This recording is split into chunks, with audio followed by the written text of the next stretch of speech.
Welcome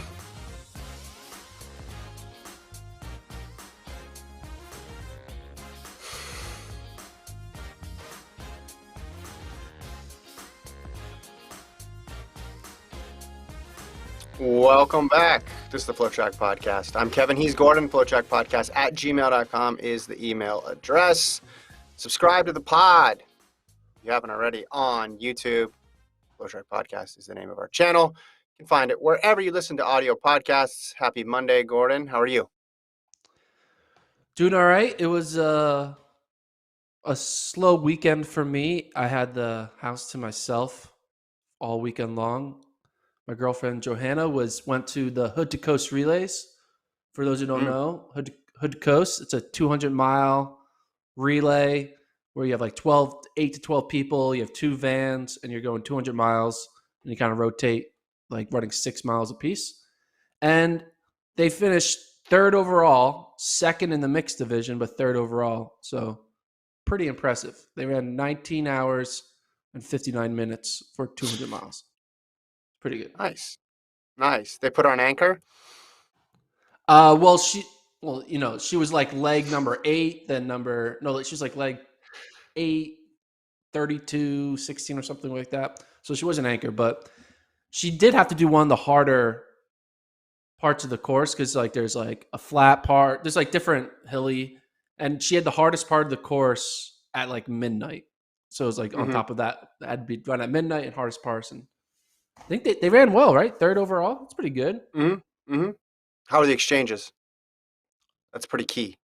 So apparently this race can be controversial in the community of Portland, of the community of Oregon, because you have like 1,000 people all running on major roads, and it's a lot of traffic jams because there's vans trying to keep up with you. And so there's there's a big exchange zone that always gets traffic. And one of the runners on Johanna's team, they had to wait 15 minutes for the person to get there to give them like the baton or whatever they run with. And I'll just like, because of traffic. So the person did their segment and they just were waiting there for 15 minutes for the person to show up in the van so they can start running because of traffic. So, jeez, I don't think there's ever been a 15-minute exchange zone in track and field, but a 15-minute exchange zone in 200-mile road riding, I guess, is common. Apparently, it happens all the time at that spot, and it happens to all the teams where they have a mishap because it's part of the racing. You have these mishaps, but yeah. So they could have ran 15 minutes faster. Hey, got to get those clean. Got to get those exchanges clean. That's the key. I guess that'd be kind of frustrating though. You just get there, and then if you're done with your leg, you want to just get in the van and go, and probably peace out. And you're just like, wait a minute, why am I sitting here? Part auto racing, part running. Well, congrats to them and everybody who did Hood to Coast over the past few days.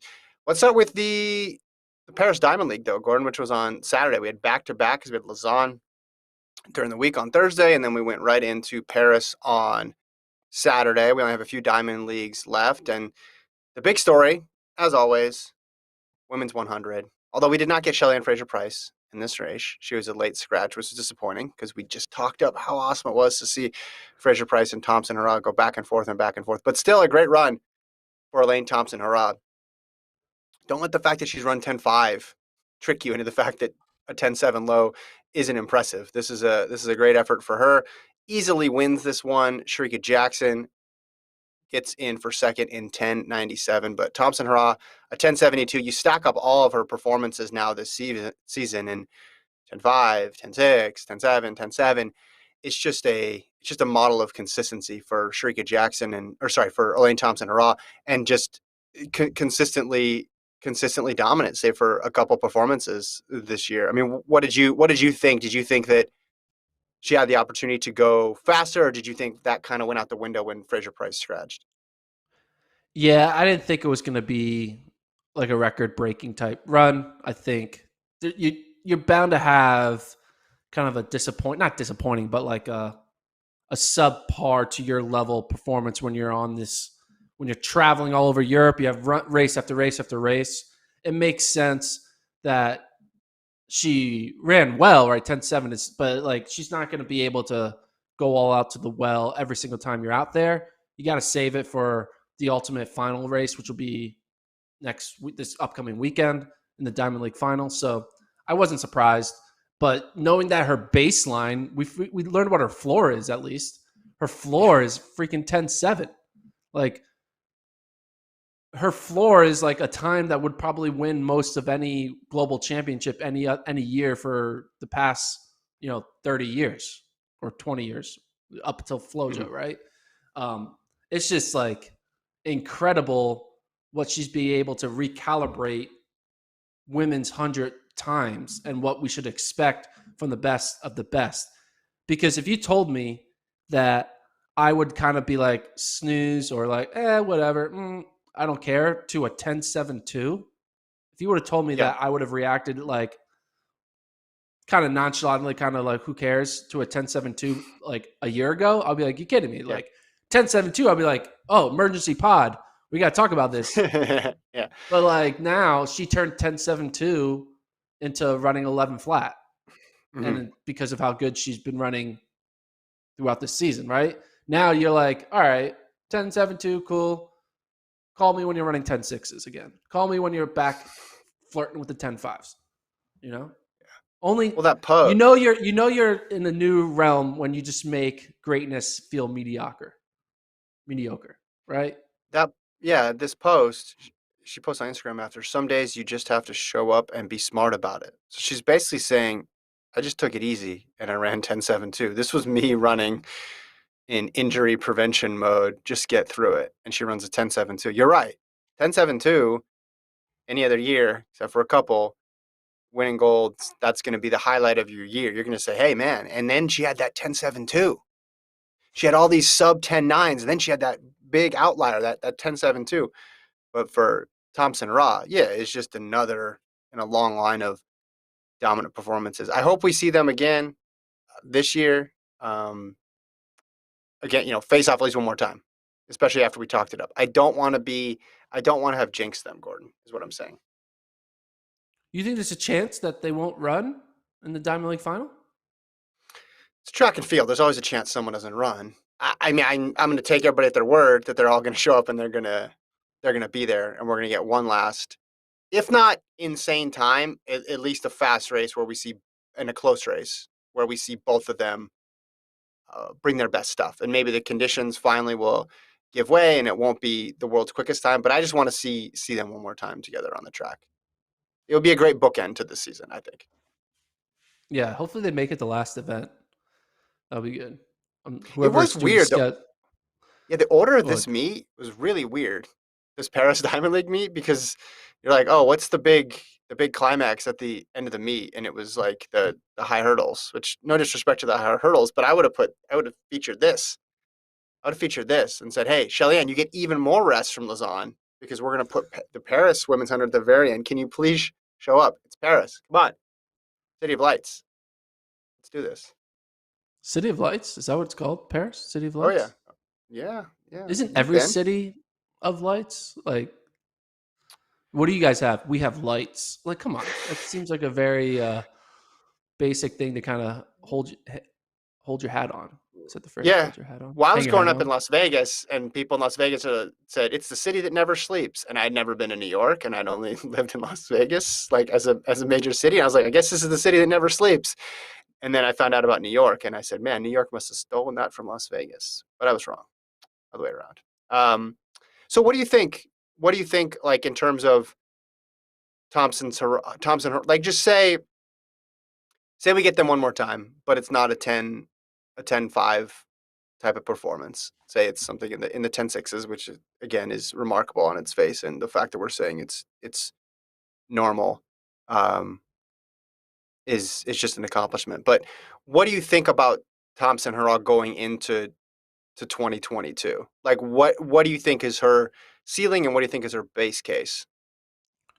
Well, before I answer that question, the official motto of the city of Paris is the Fluctuant Nec Mergitur, which is translated I loosely to "She is tossed by the waves, but does not sink." think Travis just wanted you to try to pronounce that. Yeah, That was I amazing. did. You fell All right right, for that. My so question is, should we need to have a what's her base case and what's her best possible for 2022? Thompson Huron. okay? We her best case scenario will be world record No, her for base. Like 2022. what's her I'm saying median outcome? I'm saying with the high end. High end is world record and winning her first ever world championship, which is kind of wild to say because she's Mm, only winning Olympic golds, not world championship golds. So her ceiling would be world record and world championship title. Her floor, I think, will be not medaling in the world championship final because she's done that before. That's her floor. mm-hmm, And I think her floor time wise would be what we just saw, a 10-7-2. I think she's going to be able to get back to this range. She's not turned 30 yet, so she still has a good 4 years. Seeing what Shelly Ann has done, she still has a mm-hmm. good 4 years of elite running. So I think her median is going to be, hey, if you want to beat me in 2022, you need to be a 10-6 runner.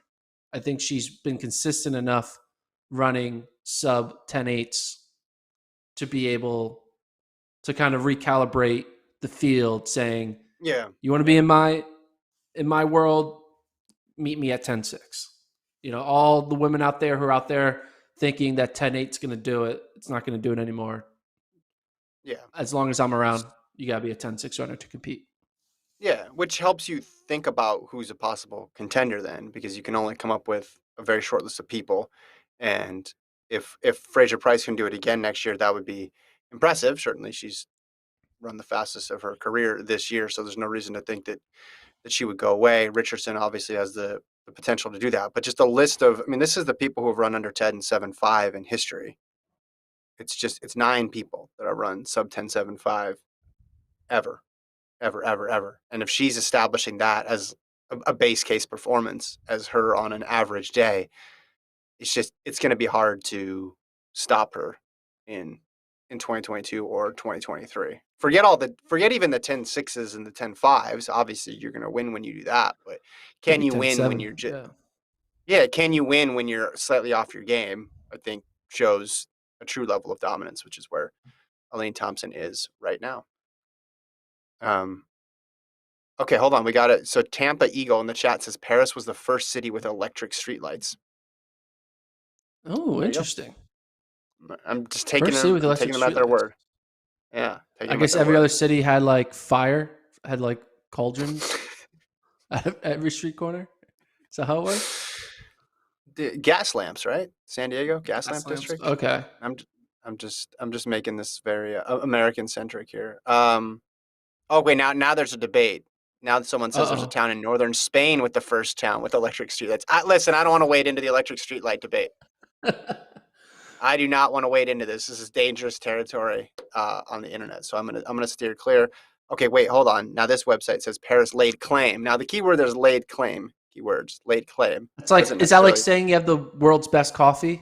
You know, every like Mhm. local coffee shop says world's best coffee. Maybe Yeah, Paris is kind of stealing the spotlight, literally. Hey, like, stealing the street light from that small town in Spain. That's what it sounds like because they're just kind of using like, well, no one's going to say we're lying. We're Paris. We're one of the yeah, marquee cities in Europe. They're not going to call yeah, us out on our bullshit. But someone in the yeah. chat clearly says no. Spain wakes up every day being like, God damn This it, is us. Paris. We're the ones who invented Haro, streetlights. Haro is what the person in chat says. Haro, Haro in northern Spain. But now, yeah, now we're going back and forth. So we're off to the races here. Other big races from the city that may not have developed electric streetlights. First, men's 200. We got a real barn burner in this one, Gordon. This was a fun race between Fred Curley and Kenny Bednarek. Curley gets the win by thousandths of seconds. This is thrilling, right down to the very edge. It looked like Bednarek had a slight lead with about 50 to go, and then Curley ints past him. They both get credit with a 19.79, which was a personal best for Fred Curley. Yeah, I mean, this we were talking about this, right? We're waiting for that 200-meter performance that kind of makes more sense for what Fred Curley has done in the 4 and the 1. He had a chance of getting it at pre, but it was wind aided or was that a pre? No, he won the 100. It was at Lausanne. He had a chance of getting it at Lausanne, but it was win nated. Finally got that win legal, elite, impressive 200-meter performance now on his resume to kind of fill out his new like claim to fame, which is having elite capabilities at not just the 400, but the 1, the 2, and the 4. We talked about Kenny B kind of being the dominant man at the 200. He's been the one breaking 20 seconds like 50 times this season. And Fred Curley finally got his first victory over Kenny B, albeit they ran the exact same time. But hey, a win's a win. I don't care if it's by 0.01 or 0.001. A win's a win. And it, like, we talk about, 200 was like Kenny B, DeGrasse, Noah Lyles, maybe Arian Knighton, the young kid. But now that Fred Curley's running 19.79, Fred Curley's got to be back in that conversation for, if he wants to do it, as a medal favorite in the 200. And we talked about, look at this, Kenny B. Look how many times he's broken 20. This was a big reason why I preseason ranked him number 1 going into the Olympics, because I was like, he's consistent, man. Like, he's going to show up and at least run 19.9. And if you're able to do that when the pressure adds and builds up, the consistency will lead to potentially an Olympic title. He got second, but hey, 19.9, 19.9, 19.8, 19.9, 19.7, 19.9, 19.8, 19.6, 19.8, 19.7, not to mention the wind illegal 19s. So it's incredible what Kenny B has done this season. Yeah, for sure. And you wanted to see how Curly's marks now compared all time, and I have some point totals for you here. So his 100, this is Curly, 1262. You got your calculator out, Gordon? Okay, 1260. So for those who don't know, we're taking IWF point tables for his 100, his 200, and his 400, right? And comparing them to Michael Norman, Bolt, Mike Johnson, Van Niekerk. First of all, who has the best 100, 200, 400 spread. Which mark you think is his best according to the point tables? His 100 in 984, his 200 in 1979, or his 400 in 4364? I would say it's his 100 is best. Incorrect. It is his 400. Oh, 400. Okay. So what? All right. So 100. How many points you got? 1262. 1262. So we got to update this graphic here. Travis is going to have to make a new graphic here. So 1262 in the 100, which puts him behind Bolt, obviously, but ahead of Michael Johnson, ahead of Michael Norman, ahead of Van Niekerk, behind Tyson Gay. His 200, 1253. 1253 in his 200. 1979. And then his 400 is 1276. For a grand total of 3,791, which puts him. Wow, I didn't think it would be. I thought it would be better, but it puts him 5th on that list. So it bumps Tyson Gay out. Where is he? That's crazy. Pretty good, but that's crazy. I feel like it should be better. Don't you feel like he should have? Yeah, but I mean, look. So Van Niekerk has the 4303, which is getting him 1,300 points, right? Yeah. Norman's 4345 and his 200 are better. Then you go to Johnson, who's racking up huge points in the 2 and the 1, and obviously Bolt's getting massive points in the 1 and the 2. So no, I think the fact that he's up that high is pretty impressive. I mean, only 2 points back from Van Niekerk, but because all those other people above him, save for, you could say Norman, but Norman has the balance, but everybody else has those big outlier performance. What's impressive about Curly is just the balance here. I mean, 1253 is his lowest and 1276 is his highest. That's a really low spread between those events, which just confirms what we already know, which is he's a medal threat going into next year in 3 different events. And he's going to leave us all guessing which one he's going to be doing, right? I've said I want on record that I want him doing the 1-4 double, because he's all about making history books. He always talked about like phase 42, like acquiring the crown, make history, all these different phase 9, all this stuff. People have won the 100 and the 200. People have won the 200 and the 400. I don't think anyone's ever won a 100 and 400. So if he wants to have a chance to do something that's never been done before, he goes all in on the 100 and the 400. And I think that would be the most unique. And then like be a member of the 4x1 and the 4x4. Like that would be Yeah. that would be like something that won't be repeated, something that will be remembered the same way we remember Michael Johnson's career, the same way we remember Usain Bolt's career. If Fred Curley, when he started getting good, was going to go down as like one of a strong, solid runner for that era, right? He was good, elite, right?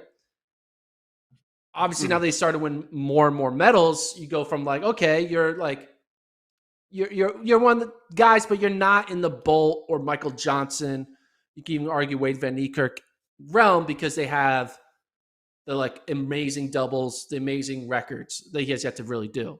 But if he were to win the 100 and the 400, the rest of this he could sit on his butt and retire right after that. He'll go down as one of the most impressive track and field athletes ever because he'd be literally doing something that you just don't do. He'll be doing something that you do when you're in high school track because you're racing against a bunch of 15-year-olds that you're better than. He'll be treating the global stage like a high school track meet.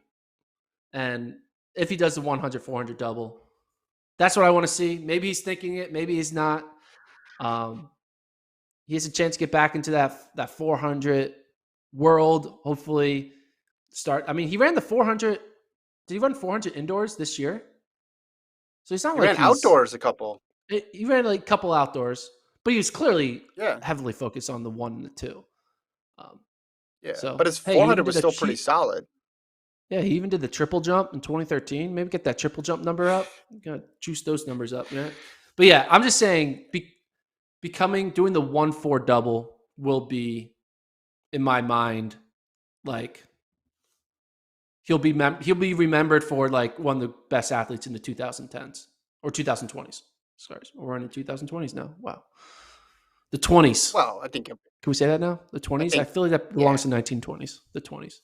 I think he would go beyond just the best in the decade if he did. He would be a singular figure in sprinting at Yeah. that point because Yeah. the range that would show.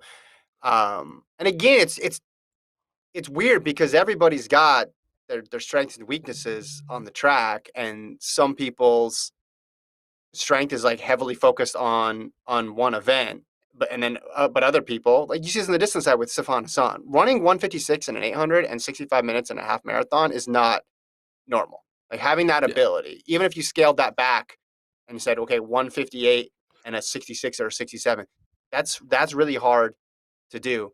And she was able to find, the events and pick the right spots to display her talent fully.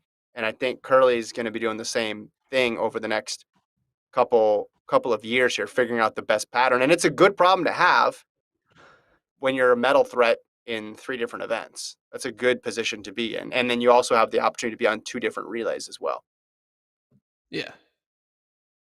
I mean, that's also what makes it even cooler, right? The being on the 4x1 and the 4x4. Like, has anyone ever Yeah. gotten 4 gold medals in running events at one championship? 4 golds Or 4 running events medals? at one championship. 4 medals in running event. Has anyone done like obviously people have done triples, right? Because they win 2 events and Yeah. then they're Yeah. in the relay. We've seen distance triples now with Sifan Hassan. We got But Carl Lewis, right? Carl Lewis, though, but I'm saying track only, so not involving Oh, okay. field No, events. no, okay. No field events. So yeah, but we have seen the one long jump 4x1 type of stuff. But has anyone ever won 4 running events in one championship? No, I don't know, right? No one's ever done that, including relays.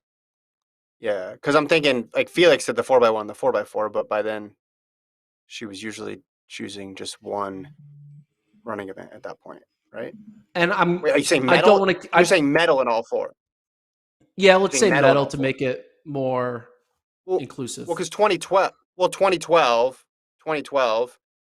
she won the 2, won the 4x1, won the 4x4, and then wasn't she was what was she 5th in the 100 in 2012?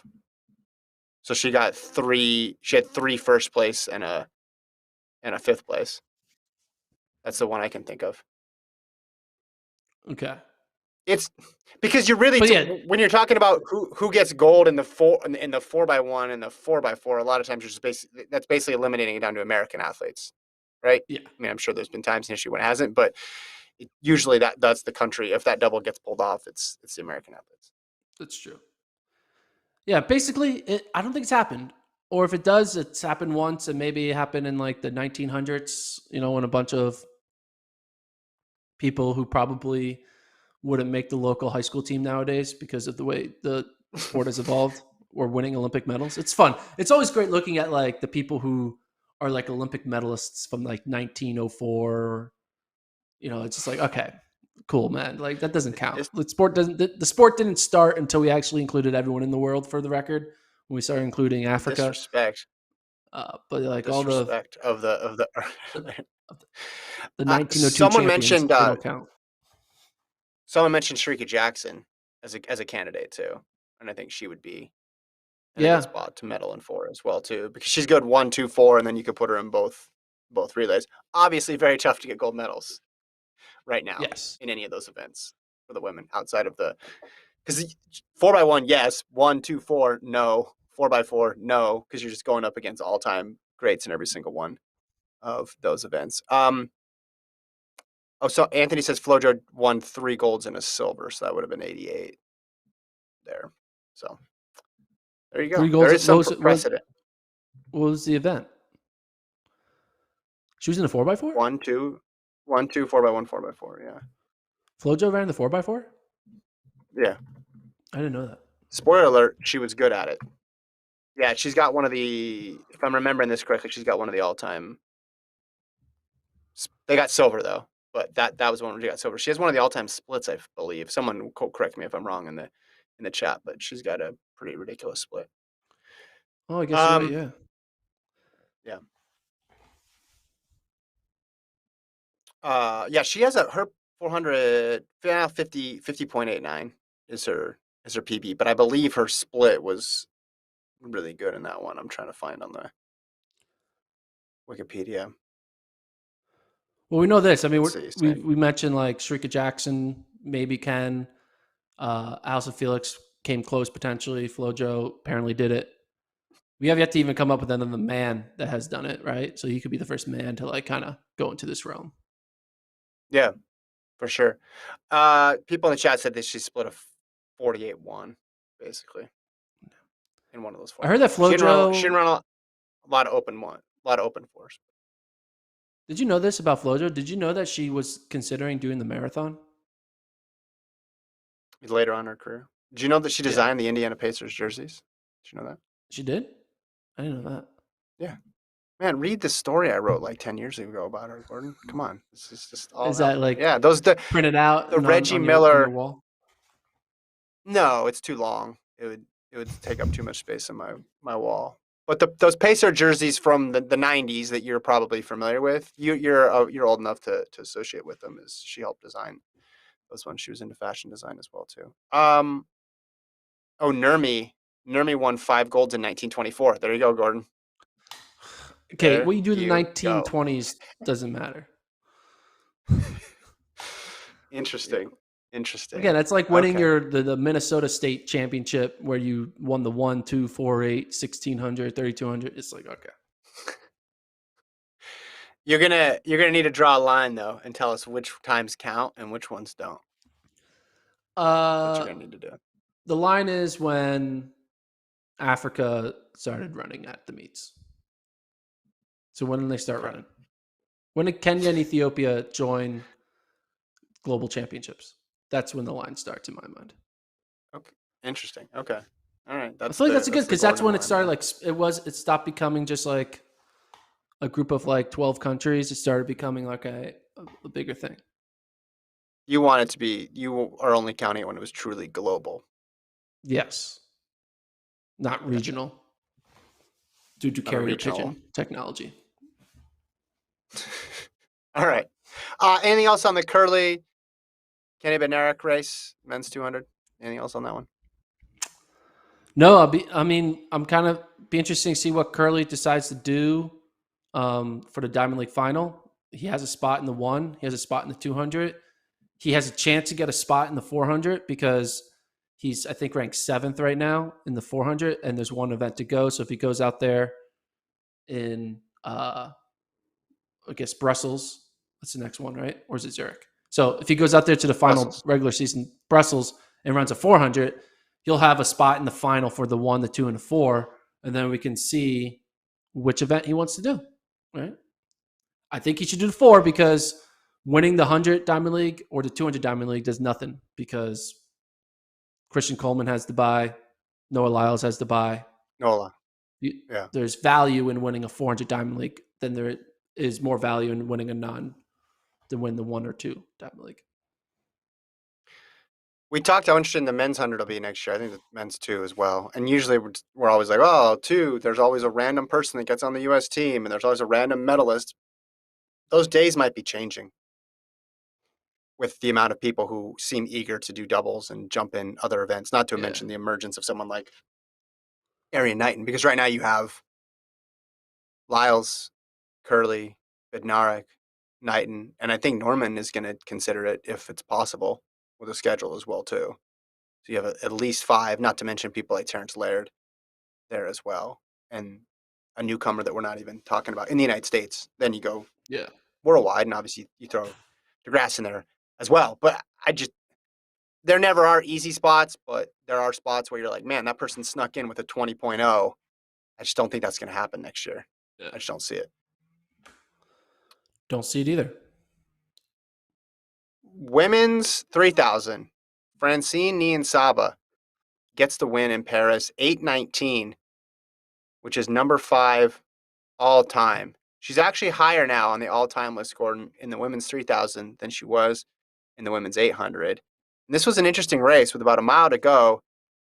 She gaps the field and she holds about a 10, 15-meter lead for a couple laps. Then it then shrinks to 5. She then finally, with a 150 to go, Ejigayute gets right up on her shoulder and looks like she's going to go past her. And then Nian Saba was probably thinking to herself, I'm an 800-meter runner. I have silver medals and I'm really fast, and kicked away. But I just thought, well, number one, 8:19 is an incredible time for someone who's an 800-meter runner first. But the way she's running these races is pretty interesting, too. She's trying to turn the screws on people and run as much of the kick out of them. But if need be, she still has that. She still has that kick. So this World Athletics thing is saying it's the 6th fastest time in history. I thought it was 6th fastest time. Yeah, so I think she's 5th fastest performer in history. Regardless, talk about range. Francine Zaba, you got to mention her now. So obviously, we know she was disqualified in the 5K at the Olympic Games.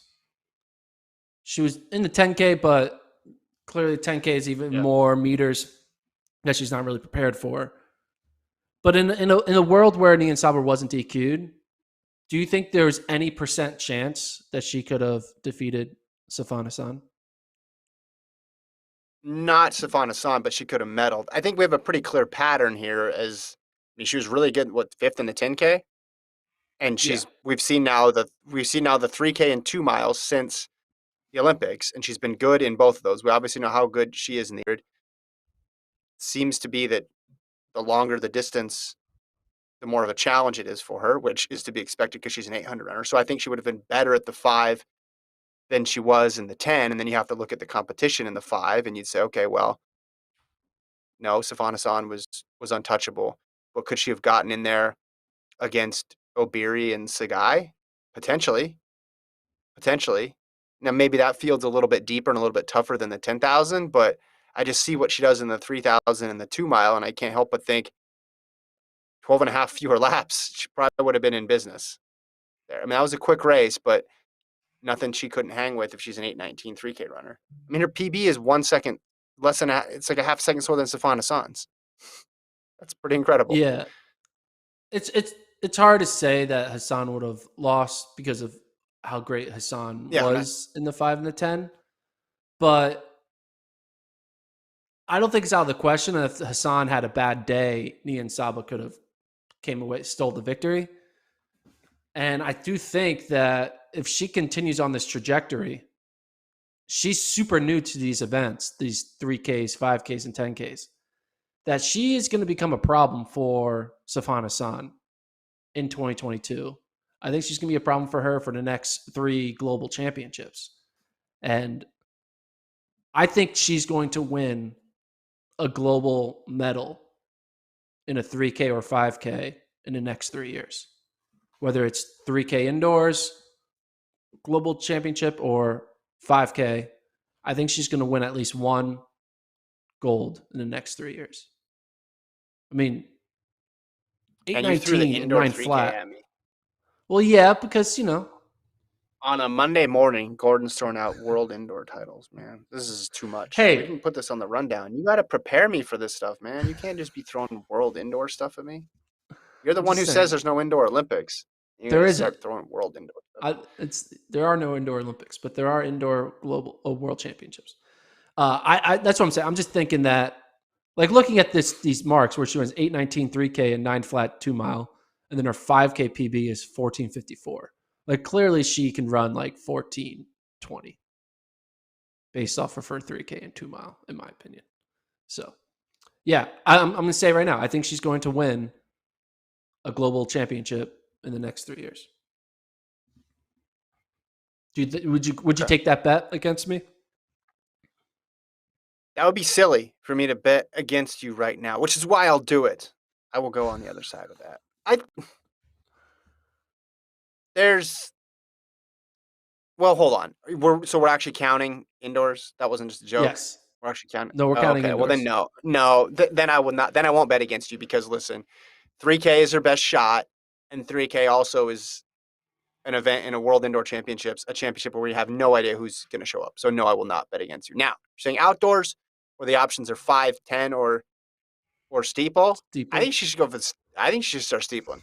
Personally, Start steepling. I think she could dominate some steeples. She's 8:19 with no barriers. What can she do with a couple barriers out there? Chepkovic is not the same runner, right? And Geruto and Frericks went sub 9, which is great, but top end speed there. She's a 155 800 meter runner. I think steeple's the way to go. No, 5 and 10. I think it's just gonna be tough because I don't see Hassan going anywhere. And then there's just this new group. There's just all constantly feels like going to be somebody who's capable of running 20 low, 29 low. I think is going to become the new norm. But you have that ace in the hole there with the world indoor factor. So you almost tricked me into that bet, Gordon. But Almost. I snuffed it out. Yeah, exactly. Not taking it. So I do want to have a mini conversation though about Nia Saba, about what she's been doing, and the obviously other headline to what she's been doing is that she's supposed to be running the 800, but World Athletics isn't letting her run the 800 because of a ruling by World Athletics that DSD athletes are deemed to have an unfair advantage in the 800 to the mile or 400 to the mile. Now, I've been getting some emails and people are upset with my take on this because my take is very black and white, is that she's a woman and she should be allowed to run whatever event she wants to run. Now, people were like, yeah, but look at the XY chromosome number 46 or whatever, and they bring up all these science things about like unfair advantage. And I'm just saying, I just look at it. She's not on that track with an unfair advantage in my mind. It would be an unfair advantage. She's out there running 750 or running 149 in the 800 or running 1335 Ks. Okay, that's not what's happening. She almost lost in the race in this 3K. If you look at second place ran 8:19 as well. And We don't look at that performance and be like, whoa, that person's in a different realm as the rest of the field. It's unfair for Tay. She's like too much better than everyone else, right? We look back now at these 800s. We're seeing a Thing Mo and Keely Hodgkinson both run 155 at the age of 19, and no one is freaking out about it because like the rest of the field could never run 155. But that's what Caster Semenya and Nian Saba were running, like 155, 154 at the best. We all are expecting Thing Mo to probably be a 153 athlete, but no one is going to be saying like unfair advantage. No one else in the world can run 153s right now. The idea that these athletes are like running on roller skates against everyone else and that it's just two different fields of competition. It's just not true. Like women can run 819. Women can run 155. And that's what these runners are doing. The idea that they have like just an unfair advantage that a Thing Mo can't ever get to, or that Tay can never get to, or Safan Hassan can never get to, it's just not true. Safan Hassan can beat Nian Saba. A Thing Mo, I think, could beat Caster Semenya. Yeah. So what I I just think don't think so. that the argument that they're too much better than everyone, because they're not. Nian Saba is not out there running 745s. Like she's running 819. Mhm. So Here's what I think is interesting about it, and you touched on it briefly there about the advantage, because you can have an advantage and still not be beating everybody, right? Like you could see that in this case, and people could say, well, it's still not fair. But here's the problem that I have with that. The way World Athletics frame this, and you go back and you can look at the clips when this decision first got handed down with Semenya, this was all framed around she's too good for this event. And the evidence that they used was, look at how much she's dominating this event. And then when they asked, well, why is it 400 the mile? And they said, well, that's where the largest impact is. And we reserve the right to change it if somebody else dominates another event.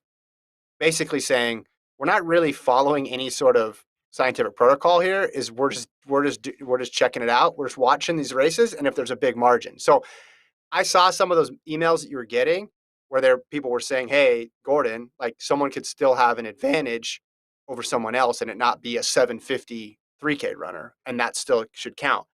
But what I would say to those folks is we'll go back and look originally at why this thing was mandated. And a lot of it was born out of the fact that Semenya was just dominating. So I do think it is relevant then when you're saying, okay, well, these people are approaching the same times that other people have run. And then all of a sudden, we have people going out of these events and they're able to still succeed. I mean, what do you think? Does Nian Saba thriving in the 3K, does this prove World Athletics' point, or does it refute their point about her not being able to run the 400 of the mile? I think it refutes it because yeah. I mean, I think it refutes it and it proves it. If whatever side you're on, it like proves your point on the other side. That's an interesting point. I think the bigger point is not what Nian Saba is doing, but what Safan Hassan is doing and what a Thing Mo is doing, what Keely Hodgkinson's doing. Two 19-year-olds running 155. Like they have yet to hit their peak. Clearly, they're both going to be able to run faster. And no one is outraged about no one is saying they're running too fast. Everyone wants them to run faster. People were lining up to watch Prefontaine to see a Thing Mo run faster. No one was like, a Thing Mo is cheat code, guys. We need to change it. We need to figure out a way to make it fair. It's like, what? No. Like, the Thing Mo's not out there running 148. Like, she's running, it's like, why all of a sudden were we like, Caster's too fast, but we're not saying that about a Thing Mo. And the reason why I think is, I think people were like saying, humans are probably going to look at the physical characteristics of some of these athletes and then say like, well, my brain doesn't want to make it make sense. So I'm going to say it's the biological testosterone limit world and all that science quote type stuff. But they're like, maybe we should just look at, maybe they just were happen to be faster than the field of that era. And that's okay. We have dominant athletes in every era who are just way better than everyone else. Mo Farah was just way better than everyone else. Bekele was just way better than everyone else. Bolt was just way better than everyone else. Caster Semenya, during her run, was just way better than everyone else. And that's okay. You have that. We now have that now. Athing Mo is just way better than everyone else. And that's cool. Like now there's someone that people are going to chase. They were chasing Caster. Now they're chasing Athing. And they have, Athing looks like she's going to be pretty good for 10 years. So, Yeah. and there's Keely Hodgkinson is already trying to catch her and it's close, right? She ran 155. So like there's a 19-year-old out there in the UK who has a chance to beat the unbeatable in Athing Mo, right? Athing Mo even lost this year. She lost in the 400. So like this idea that look, these DSD athletes were cheat code is just not true. They weren't. They were beatable. It just happened to be not as good as the field at the time. If Athing Mo was born 6 years earlier, maybe Caster doesn't. You know what? Oh, I'm going to say if Athing Mo was born 6 years earlier, maybe Athing Mo, maybe she doesn't beat Caster, but maybe she pushes her, and then maybe World Athletics doesn't look at this as a problem because they see an American athlete going neck and neck with Caster, and they're like, okay, we have competition, we're good, and no one freaks out. But it was because there was a gap in distance, and there was a 1-2-3 sweep of DSD athletes in the 800. Like no one is saying like, hey, Jamaica has an unfair advantage in the 100. We have a problem because they keep on going 1-2-3 in every event they're in. No, Jamaica just happens to have 3 athletes who were born in Jamaica who are really good. They don't have an unfair advantage. Obviously, birth location is not the same thing as biological makeup, and I get it. But I'm trying to prove a point that this whole thing started because of their dominance in the event, not because of some scientific proof that they're able to prove with like all this data that like it is without any doubt, no matter if you're born this way, you are going to always be better than everyone not born this way. And it's not true because Caster could have lost. We're seeing that now. Francine Zaba has lost. She got 5th in the 10K. She almost lost in this race. So anyway, I put out a tweet kind of show. Yeah. Sorry. No, I'm saying you're like, I put out a tweet. It's obviously a complex issue. It's obviously a complex issue to this. I think your larger point here about the origins for why they wanted to make a rule matches up, again, if you go back and look with what they were saying at the time, which was the margin of competition. That's what they wanted to avoid, the margin of victory, right in the women's 800. And I think obviously we saw the story last week, right, about the evidence that they used in the paper in order to make their point to Kaz, and now being like rescinded. And now Semenya's legal team, I'm sure, is saying, well, what can we go back and do we have grounds to go to court again and try to get this tossed out? Because I do think if you have people drop down to the 2 or move up to the 3K or 5K, right, the pressure is going to be on to extend the ban to those events. So that's one thing World Athletics is going to have to deal with. The other thing is clear. Anybody's paying attention. Every athlete, every high profile athlete that's been impacted by this, they're all from Africa. They're all from Africa. And that's something that needs to be dealt with here and explained too, because from the outside looking in, it looks like you're excluding a lot of athletes born in one geographic area here, and other athletes are not being excluded. So again, that's something that World Athletics is going to have to figure out moving forward, because we had 3 women in 800. We've had 400-meter runners over the last in the 19 cycle and now in the 21 cycle. And there's a common thread between all of them. So again, I just think there needs to be a little bit more transparency in this issue. And again, like the red flags to me went off when they were basically saying at the beginning they were looking for a reason to move specific athletes out of the, because you can agree that like that there should be a policy or a line that needs to be drawn, but I don't think anybody agrees that good policy comes from figuring out the back or doing the end first and then reverse engineering and trying to figure out how you get that person out. Like that's not the root of any good policy or any good rule in any sport. Do you know what I think? I think they wanted to create a policy.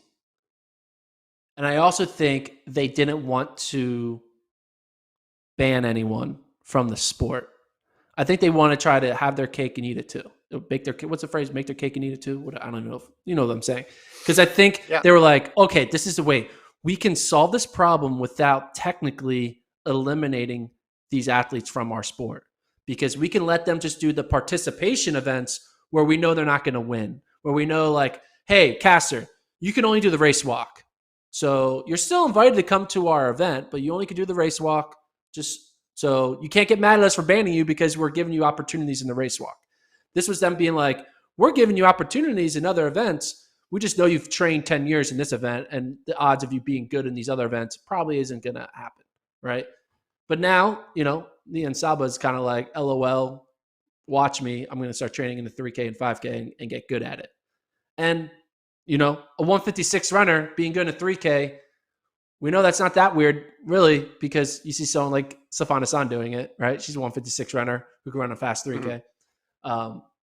But well, and the issue here is should people have to take medication, right, to suppress something that's naturally produced in their body, right? Like that's the core of it here too. You're asking them to take something on, to do something which as a prerequisite to compete through no other choice of their own other than they want to be able to compete. It reminds me, and this is not the same thing. So full disclosure, put the disclaimer out there. I'm not comparing the same issues. And obviously this example is fraught because of who the person it centers around. That's Oscar Pistorius, right? And I remember talking to someone towards the latter part of his career when he was threatening to make finals. And the person said, hey, I think they wanted to do this because it was a great story, but they had no idea how good he would get. And then once he started threatening to make podiums, which he never ultimately ended up doing, then more and more pressure was on of like, hey, wait a minute, what are the actual regulations here? And they wanted to avoid it at all. They wanted to avoid the controversy, but they also didn't want to put any exclusionary rules in place here. And then you get to the point where you're just like, okay, so perhaps that was someone within the organization had thought of that example and thought, okay, well, we're just gonna lay down a marker right now and we're gonna hold ourselves to it. But I'm surprised, to be honest, when I go back and think about CAS upholding that regulation. I'm still surprised that they did it, given what we know about all the evidence now. Yeah, and you talk about, oh, we want you in the sport, but we don't want you winning our sport. I mean, I can even think of a non, like another social type issue was there are some people on the internet who were in the community of the running community that were kind of antagonistic towards the U.S. Army WCAP program because they thought, oh, they're not real Americans. They're just getting it by fake work, whatever. They're just Kenyans pretending to be Americans, which is all utter bullshit. They served in our country. They joined the military. I'm sorry. You go join the military and tell me how it goes. But no one was upset about the U.S. Army WCAP program when the athletes who chose to go that route were finishing 12th at USA's. Right. But as soon as Paul Chalimo and Shadow Kipchirchir and Hillary Bohr started making teams, all of a sudden it's like, we didn't have a conversation. Is the path to citizenship in the WCAP truly a fair system?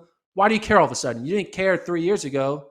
You care now because it's people are winning. Like, are people supposed to join a W cap and just make sure, hey, you only can finish 12th and kind of stay under the radar?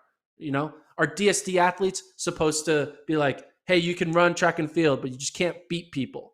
You know, Yeah. are people who are have amputated legs be like, hey, you can try to be really good at running, but just don't be better than able-bodied people. Like, no, Mm.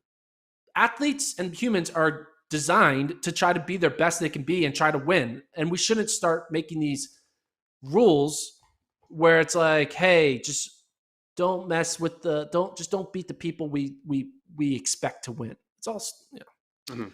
So I anyway, think you got unanimous. People are agreeing with you just in spades in the chat. I think you've there you united go. everybody in the chat. So, all right, let's move on to what else we got left on this rundown. Fun story. Oh, we have fun story. I got. Yeah, What we have? There's a world record. Where's the world record in the half marathon? Do you want to talk about that?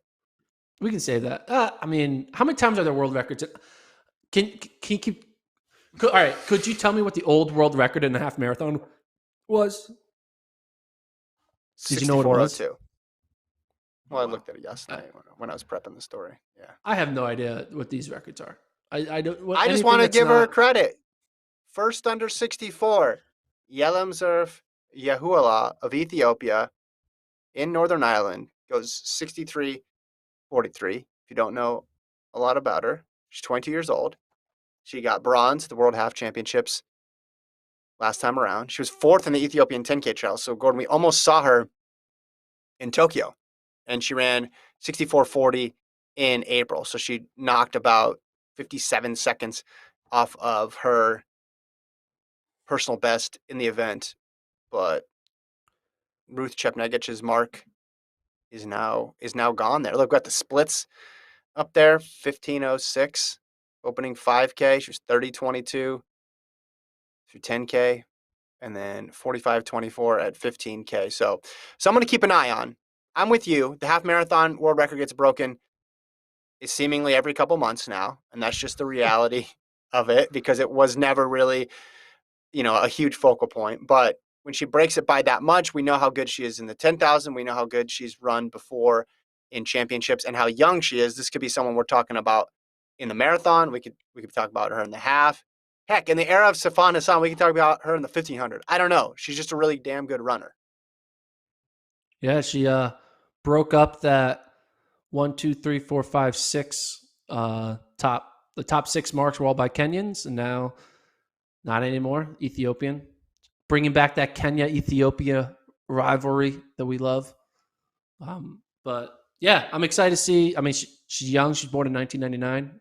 You mentioned she's 22, so Yeah. be excited to see her as she gets older start running the actual marathon or running in a fast 10K on a track. See what she can do. Mhm. Sorry, I don't really have. Okay. I don't really have that much insight or in depth analysis of half marathons. Hey man, here's the thing about being a track and field commentator slash person who keeps track of the sport. It's really hard to be 10 feet deep on every event. There's too Mhm. many events to like, you know, I'm going to be honest. I don't know much about, I know more about the 800 than I do the 100. And I know more about the 100 than I do probably the 400 hurdles. Like, because I never ran the 400 hurdles. I never ran the 100. So I don't know that as well. I only ran the 4 and 8 really in college and high school. So that's probably my events I kind of can Mhm. relate to because you kind of know the typical training of those type of events. But like to know like the ins and outs of a javelin thrower or ins and outs of a long distance runner, yeah, you can extrapolate of what you kind of know what long distance training is, and you know what good marks are because you just look at the list all day. But to kind of have like the Otto Bolden analysis of every event is kind of hard. There's a reason why most broadcasters have like the sprint play-by-play people, the distance play-by-play people, the field event play-by-play people. So Mhm. half marathon is That's just what, one of those events that's not on my big board of like staying up to date with. that's what makes me elite, Gordon. Thank you for that roundabout compliment. Because at the end of that, you're going to say, other than Kevin, my co-host, who is able Yes. to know everything at all point. Update from the chat. They did not get that I was sarcastic when I said you united the chat. So now they've turned against me in their opposition. So it's good deflection by me. All right. Oh, you want to talk about this hurdler? We talk We about the didn't hurdler, talk but I about also you want to talk 20. about Molly if we can. Unless Oh, Travis, do you have to leave? Which one? I just want to make sure we can show the Molly's tweet. For those who okay, don't go. know, Then we do go, this go, go, go, go. podcast, but one of our producers sometimes has meetings, and then all of a sudden we have no. Oh, he's leaving in 1 minute. Let's talk about. We can talk about the hurdler on Wednesday. Let's talk about Molly Go. Seidel tweet. So she tweeted out, on my flight, was talking to a guy next to me, and it came up that I run. He starts telling me how I need to train high mileage, and pulls up an analysis he made of a pro runner's training on his phone. The pro runner was me. It was my training. Didn't have the heart to tell him. First of all, this is an incredible story, right? For multiple reasons. One, that like there's this guy out there who like does analysis of other people's trainings and keeps it on his phone, like it's like a hobby. Like I don't like open up like Strava of Galen Rupp's Strava and like, hey, what update my Excel sheets of analyzing his weekly mileage. So I thought that was it's interesting that there's a human out there who does analysis of a random pro runner. Then there's on top of that the idea that this guy does this analysis often enough that he uses it as like a talking point to like, oh yeah, he shares it like he's doing a TED talk to people he sits on a flight with. Like when someone I don't like, anyway. And then last, obviously the biggest thing is the fact that he spends all this time, hours of his life analyzing Molly Seidel's training logs. It doesn't take the time to see what she looks like. It's just like, or what she sounds like. Uh, you could argue maybe they're wearing masks on the plane, so it's only eyes up. But Yeah. you know what a runner looks like. You can kind of tell. She probably didn't look like a boxer. She looked like a runner in the chair. So many things. But ultimately, do you think the story's true, or do you think she's just trolling us? Do you think this actually happened? Do you think there's actually a man who happened to be analyzing Molly's training logs and also had no idea who she was that she was sitting right next to him?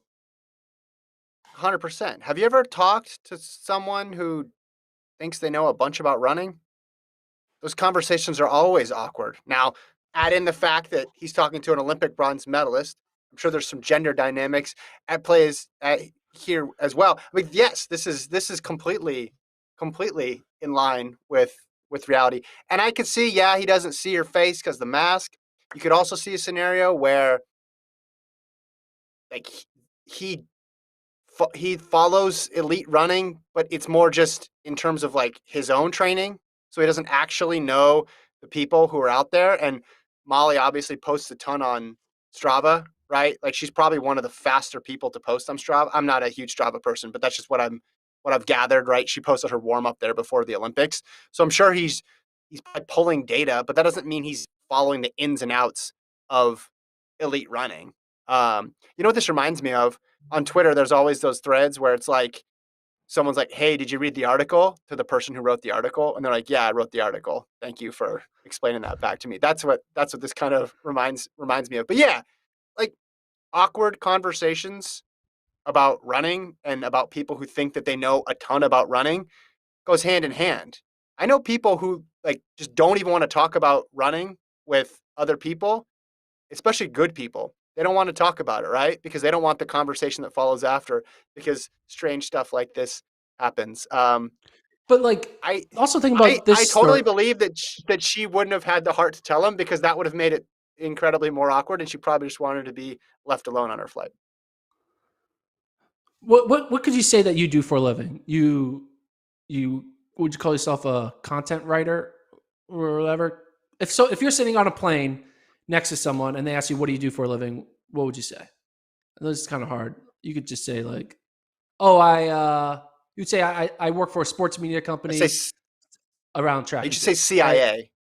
I say CIA. CIA usually. But you would And tell then the just person see next what to you they if someone sat next to a plane and they say, "What do you do for a living?" Oh, I work for a sports media company covering track and field. And then imagine if that person then busted out their phone and started like showing you, have you ever heard of Let'sRun.com? Have you ever heard of FloTrack? Have you ever heard of Runnerspace? Yeah. Do you know who Usain Bolt is? Like started like talking to you and like teaching you about track and field when you literally just told them, hey, But that's people what that are I do. weird though, man. I've told people I work for a sports media company, and then the first question they ask is like, "So Texas football, huh?" I'm like, "What?" Like they wanted my opinion on Texas football just because I said I worked for a sports media company. People like are I don't know. And then there's people who just want to talk, right? And they're on a plane and they have a captive Yeah. audience and they Can't just go want to anywhere. start going. But there's definitely a chasm though between people who follow the elite part of the sport and people who are training in the sport and want to Yeah. run Like a faster marathon. it's like the runner's world community and the flow track community. It's like two different things. The Ins and couch to outs of 5K people. Yeah.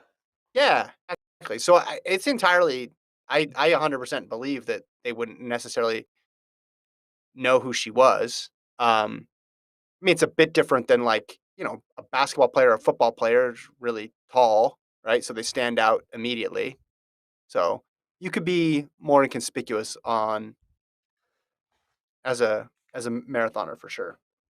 All I know is my dream is to be in this scenario as that guy with the phone, and I am happen to be sitting next to Sixers GM Daryl Morey, and he just talk, and I say, "Hey, what do you do?" He's like, "Oh, I work in basketball." Oh yeah, well, let me tell you about these process Sixers and my analytics that I've been doing for the past 7 years, and to find out that it was Daryl Morey the whole time. That would be my fun Mhm. imagination of this situation. For those who don't know, Someone in the if you're chat new to the says podcast, if I I'm see a big Sixers fan. someone in the chat says if I see Gordon on the street, I will pretend I have no idea who he is so he can tweet out the story. So there you go. Boom. There you go. There you go. No, That's the plan. I again, just because of I also you've probably had this happen to you too. Now this is a little different because it's not someone who's professing to know a lot about running, but you've been in airports, right? Leaving meets where there's a bunch of pro track and field athletes around you, and you've seen people like have no idea who they are, or when they find out who they are, then ask them the most basic questions you could possibly What's think your of. mile I've time? Yeah, yeah. I've seen that time and time again. Just happen to be catching the same flat out. So Who would I be mean, it the seems like one? she was a good sport about it. Who do you think would be the one distance runner who, when they're sitting on a plane and they say, "Hey, I'm a professional runner," in their distance, and that person says, "Oh, really? What's your mile time?" They kind of would be like, telling them a mile time is going to make them think I'm not good, but I am good. Like who has Um, like, Basically, whose mile PR is way out of whack for how good they are. yeah. Because I feel like that's always Ryan true. Like, Hall. oh, well, I have a good 1500, right? But no, I can't say that. Oh, I mean, Ryan Hall never broke 4, but then again, Ryan Hall is a bodybuilder now, so I don't think any because if you said 401, people are going to be amazed. I think True. if you said 352, people are going to think you're lying. Yeah. No one runs that fast. 352? What? What are you What was talking that, about? 3 laps? You only did 3 laps, Yeah, buddy. I yeah. remember I Well, was in my freshman year of college. There's my neighbor in my dorm, the dorm next to mine, female. We became friends, and I told her that I ran track, and she was like, "Oh yeah, I ran in high school." And she told me I ran and she said she ran a 4:30 mile, and I yeah. was like, "You did not run a 4:30 mile. If you did, you would not be It's a here right now." Like not like, but she didn't yeah, know. I but think you she don't want to probably have that. like ran 3 laps or something. Yeah, you don't want to have that conversation. I remember working with the guy who said his friend ran 750 in the 2 mile, and I was like, "Is your friend Hicham El Garouge?" And he like didn't get the joke. and I never talked to him again. But it's like that's why you want to avoid it. Like Yeah. there's some conversations you just don't, because if you're so deep in it, if you're such a nerd and you know all the intricacies of the sport and you can smell out when people are BSing you, it's not fun. And then you don't want to be the conversation police, but you also Garouge never broke 8 in the 2 miles. Daniel Coleman, I should have had that. But you don't want to be the conversation police, but you don't want to think less of people when they're just making up random times. I'm sure everybody who's run has a story of someone they met at some point who said that they did some fan. And it's never like I got sixth in state, right? Because it's like, okay, maybe they did. It's always like you said. It's I ran a 4:30 mile when I was 8 years old, or I ran 750 for 2 miles. It's always something so far that you can't let it go. Even though you want I to, you did just it. I cannot let it go. I spent a good 3 days talking to this person, telling her like, you did not run a 4:30 mile, and she's like, yeah, I did. I did it in gym class. That's what they said I ran. I ran 4:30. And I'm like, you did not run 4:30. If you did, like, she just didn't believe me, and she was convinced. And I think to this day, she probably still thinks she ran a 4:30 high school mile, but then for some reason never got a D1 scholarship. It's just Yeah. wild. Like, come on. The weirdest are the people who say they ran in college and they don't realize you just like check that pretty easily. Yeah. And not club like I did. Or you can find my results out there too. But like they say, oh yeah, I was on the team. Because you ask them, oh, you're on the team? Yeah, yeah, yeah. And then all right. Then you go back and you can actually verify these things, especially because of the internet. But Yeah. yeah, Well, what do people TFRS only do goes in the back to like 2010 or That's what 2009. I was gonna say. The '90s and the '80s, just a wild, wild. Like World if you got records. called, yeah, if you got called out on a lie, you were a really bad liar back then, because you could have said I ran 8:35 for the 2 mile, but when you start talking 7:50, then it's like, wait, you just took it a step too far, because I can't verify your 8:35, but I can sure as hell verify your 7:50. So, Yeah, we oh need, man, we need to figure out a time that people can say they ran a mile in, that people who are into the sport won't have, like, what's like the time you could hear from a human, from just a guy, and he says his mile PR, where you won't, will you believe it? Well, it's good, but not too good. Like, what's that? I guess if they said they ran 4:45, that's like what? When will you well, start being like, I don't know? here's the thing. Like, I have to be. We had a friend, right? Adam O, who used to work here, Yeah, and he did not look fast. I'm just gonna be straight up. Adam, if you're listening, I love you. Shout out to Des Moines. But then he told me his high school times, and they were really fast. And I verified, and obviously I know he's my friend, so I knew he wasn't lying. So part of it's like you got to get over your own stuff, right? You got to yeah, get it's over true. your own, like, there's no way this person would have ever been that much faster than me to draw a line. Now I don't. What did he run? I'm trying to look up what he ran in high school, but it was Do you run in something. the It was something 420s fat. Yeah, he was. I mean, he was not good in college.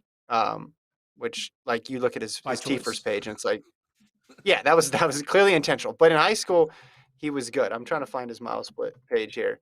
Um, so I don't know. Like, I guess it kind of depends on the person, but also just, I mean, how a person looks when they're 25 or 30 or 35 is different than how they were in high school. Dang it, I don't know. Well, okay, maybe I'll take away like what you, because what you did in high school could always be great because we all get old and fat and whatever. But what about like, oh yeah, I ran this 5K last week. So like, what would be a 5K time that a person could say they ran that's good, but not good at, like, if you're sitting on a plane and say, oh yeah, Yeah. I ran like a 14:10 last week, you're like, no, you didn't. You did not run a No, yeah, 14:10. yeah, yeah, yeah. No, I think it would be. I think I'd draw it at about 16 flat. Is where 16 I would draw flat. the line. Yeah, Okay, so that's the thing. Say because you ran 16 flat, and people believe it and think, yeah, you're pretty in shape, because listen, but they won't listen, check the it. people the people who are that serious aren't going to be in a hurry to tell you, because they know how insignificant that is in the larger Yeah. scheme of things. That's why it's a it's a clue. Like if you sit next to Bekele on a flight, he's not going to tell you his 5K PR unless you're really after it. You got to really be prodding. You got to be really, I don't know. You have to have, maybe extra, like you gave him extra pretzels or something, and he's just feeling real nice. So the people who are going to offer up the times are the people who are less likely to be that familiar with the sport. That's where I say there's a correlation between it. Like, did you ever go offer your times to people? It was like the last thing I wanted to say, even when I Yeah. was slightly fast. No, because you don't. Yeah. Because you sound Because, either cocky, or you sound cocky, or you're going to get into a conversation with someone who doesn't know anything about it, and then they're going to ask you a million other questions, or they ran too, and they're way faster than you, and then you just sound like a complete idiot because you're like, oh, I'm sitting next to Michael Johnson. Like, or I'm sitting it's a next no win to situation. Olympic bronze medalist Molly said. Yeah, yeah. I mean, look, this guy he could have been worse for him, right? I mean, I guess he says how I need to train high mileage. Um, So I he just was would have like, loved he to was have heard the complimenting Molly's training log. training. Basically, he's like, Yes, "Oh, yes, this woman does it right," and he just happens to be like, so yes. it was basically it was a whole conversation of Molly being affirmed. Like, yeah, thanks for My affirming mileage. what I do. Thanks for telling me what my Yeah, coach did was a good move. The Olympic bronze medal exactly. wasn't enough. The guy next to me on the airline saying I'm doing a good job. That's what all I needed. Hey, sometimes you Yeah, just need that affirmation from a stranger saying, "Hey, you're doing good. You're doing all right. You're doing all right." yeah. I mean, okay. So someone in chat says where you catch the lies usually when they give you two PBs that don't line up, two performances that are nowhere Ooh, near equivalent. Yeah, I could see that. I could see someone saying, "Well, what's your marathon time?" "Oh, I ran, you know, 3:10." "What's your best 5K?" 15:02. Wait, what? 15:02? I don't know about that. yeah, I don't know that's a about good that. point. I just think this is something that's gone on for as long as time. It's easier to spot it now, verify it because everybody's results are online. But I could tell you, I've never met anybody who's really good who's in a hurry to talk about their times. Just, that's the reality of it, right? They're not I going to go mean, out there and offer their time. you know who's really good at? Do you know who's doing that right now? She Who? Carrie Richardson. She just finished dead last in the race, and within 10 seconds, she was really in a need to tell us I'm that the she's number the sixth six. fastest all time. Yeah, yeah. I'll put that in a different bucket. Maybe Different when people category. are trying to impress people maybe people are trying to impress people at parties and they say stuff, but I just still think deep down, especially on the distance running side, there's just all that insecurity. I And think everyone's they're embarrassed like, about their times. Like everyone knows, like I probably could be faster. Even the they're like, best think they hey, could be faster. yeah, here's my PB, but I actually did a workout that indicated something much better. Let me just tell you. It's My like the meme VDOT of the is off guy the charts. talk. Yeah. Yeah, exactly. If you put it into my IAAF scoring tables, I'm like, 42.77. I'm yeah. like the Carson Warholm when he has his like, what's your 400 time? He's like, oh, dang it. Oh Like, my gosh. kind of, Yeah. They're like, whoa, 45.92 with hurdles? You must have run something crazy for the flat 400. Wait, what? Where's that guy going? Why did he leave the party? Carson, come back. Come back. I'm sure, All you right. know, who might like, yeah, that's actually a good thing. I bet you a lot of hurdlers probably feel that way. Like Grant Holloway, he probably refers to himself It as a sprinter, sucks. right? Yeah, it sucks as a Like conversation. Yes. he can't like telling someone I'm a sub 13 110 hurdler doesn't ring off the tongue the same way as saying I'm a Yeah. sub 10 100-meter runner. People don't want to hear nuance. It's just like you get in a Yeah. conversation with someone and you're talking about 1500 versus mile, or Grant's talking about he does track. Oh, what do you run the 100 in?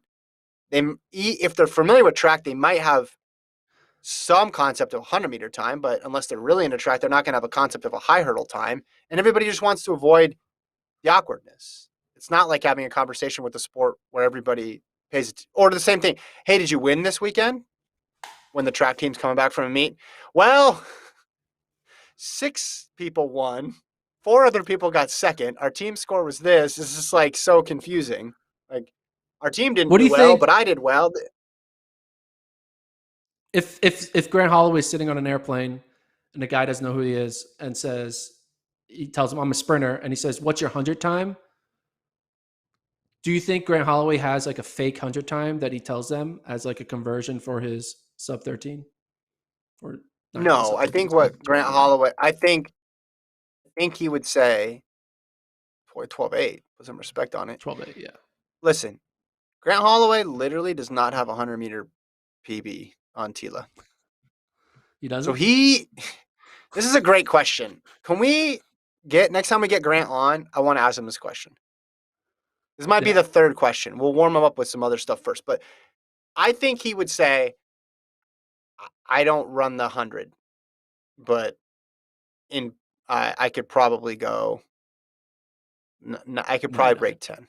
I think Yeah. I think it's what he'd say. So he would be humble. He wouldn't lie and make up a time.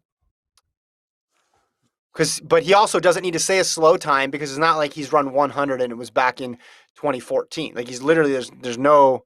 I can't believe this is true. He never ran. I guess I'd have to go back to the mile split database here, but on Tila he does not have a single time on here. So he can get away with saying nothing at that point. Yeah. But you're right. It's like they want to avoid because then if Having they it find out how explained. good they are, well, so it's a lose-lose. Here's why it's a lose-lose. If they find out how good you are, if you're the average airport traveler or public transportation traveler, and you want to just avoid getting into a long conversation, which some people don't. Some people like to talk. I like to talk. It's all good. But if you're, I would say in the majority, you don't want to get in these conversations. If they find out how good you are, that's all they're going to want to do is talk about how good you are for the rest of the flight. But if you downplay how good you are, right, then you risk them saying, well, I ran track in high school. Hey, have you tried this? Like, then they're going to start giving you advice, right? Or saying things, hey, have you ever met Usain Bolt? Or maybe they'll recommend your own training back to you. So it really is a lose-lose in this Yeah. point, right? So basically, what we'll get into is that elite pro athletes should be flying private and just not be interacting with the public ever. That's basically what we're learning from this conversation. I think they can. It's just track is really hard to explain to people, and it shouldn't, but it's really hard to explain to people. If someone sat down next to Steph Curry or sat down next to Alex Morgan and they found out who they were and they would say, Alex Morgan, how many goals have you, right? Like they would know instantly, like, oh, I've been on this many Olympic teams. Like it's real simple, right? Yeah. Like trying to identify success. With track, there's all these caveats and people just want to talk about what they're familiar with. So they'll go, hey, what's your mile time or what's your 40 time? And then you get into a weird spot. You get into a very, very weird spot. But those athletes probably fly private too, which also solves the problem. So I think you're right. I think you have the correct solution here. Everybody fly private. There you go. That's what we need. That's the moral of the story. All right. Thanks for listening, everyone. Leave it there. Leave it there. Like, subscribe, listen to the podcast on audio only. Tell your friends about the YouTube channel. But we'll be back Wednesday and then Friday. And I think Friday we'll do it right after the Diamond League in the afternoon. So that was fun. We did that on Thursday last week. But Wednesday we'll be back previewing the next Diamond League. And maybe, just maybe, we'll get some cross-country talk going. Started doing some rankings last night. It's going to be fun. Cross-country, baby. Maybe. It's back. First races are this weekend. The first races are Friday. Just saying. Anyway, thanks, everyone. Thanks, Colt. Thanks Thanks, Cole. Travis. And Travis.